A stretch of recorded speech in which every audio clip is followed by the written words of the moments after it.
Mga bata, ang kwentong ito ay tungkol kay Bituin, ang batang takot sa dilim. Si Bituin ay isang batang babae na laging takot kapag gabi. Tuwing patay na ang ilaw, tinatakpan niya ang mukha niya ng punan. Baka may multo, bulong niya, nanginginig. Isang gabi, napatingin si Bituin sa bintana.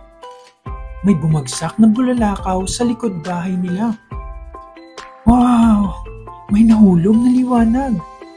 Sigaw niya. Lumabas si Bituin, dala ang flashlight. Sa damuhan, may nakita siyang maliit na nilalang na nagniningning. Ako si Luma, sabi ng bulalakaw. Takot ka ba sa dilim?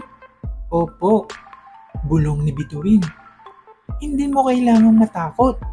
Nandito ako para ipakita sa'yo ang ganda ng gabi.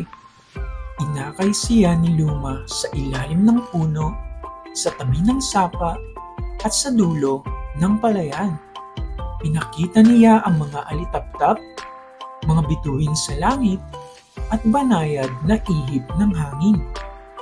Tahimik, payapa, maganda. Ngayon alam ko na, hindi pala dapat katakutan ng dilim, sabi ni Bituin. Babalik na ako sa langit, sabi ni Luma. Maraming salamat, wika ni Bituin. Bumalik siya sa kama ng may ngiti, at sa unang pagkakataon, natulog siyang walang ilaw.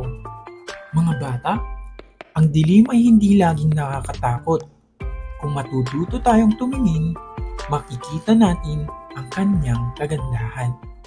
Kung nagustuhan mo ang aking kwento, like, subscribe, and share this to your friends.